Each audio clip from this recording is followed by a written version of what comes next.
Hey guys, I want to share with you today a quick maintenance tip that anyone can do anytime that you have a motor that sits for an extended period of time. This happens to be an outboard. We're in the middle of our winter and this is sitting for a while. That means that those cylinders are positioned stationary without moving. And what can happen is, I'm going to go ahead and insert this bore scope into the cylinder.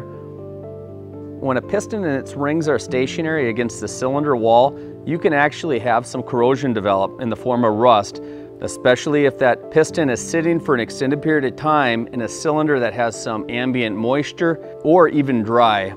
The best way to combat the corrosion is to have a good fuel treatment program. But not all fuel treatments are created the same. Seafoam, in addition to treating the fuel against ethanol and other additives, also has lubricating oils in it.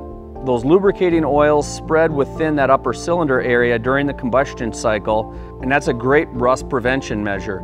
On top of that, I want to move those cylinders periodically so they're not positioned in the exact same spot. What that does is it helps redistribute lubricating oils that are in that cylinder, as well as on a 4-stroke, for example, it helps respread oil from the crankcase on up into those cylinder walls.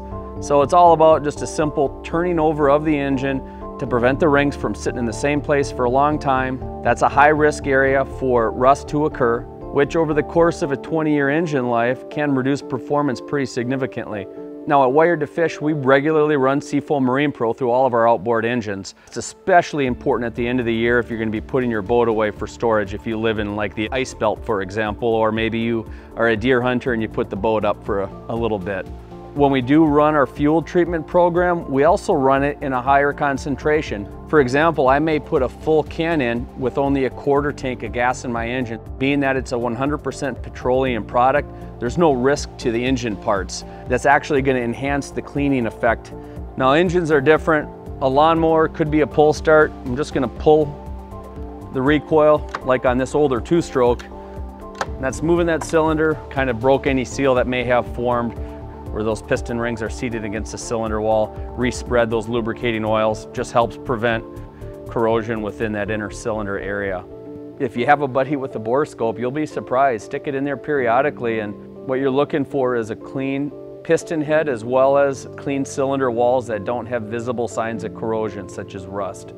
So we were just looking at our old 2-stroke. Right here we have a newer 4-stroke. This is a 6-cylinder, 200 horsepower engine.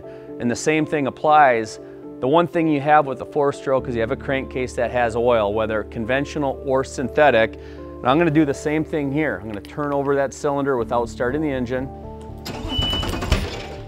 So I just turned over those cylinders. I respread oil from the crankcase, whether you're running synthetic or conventional. That can tend to drain back into that crankcase over time under the force of gravity.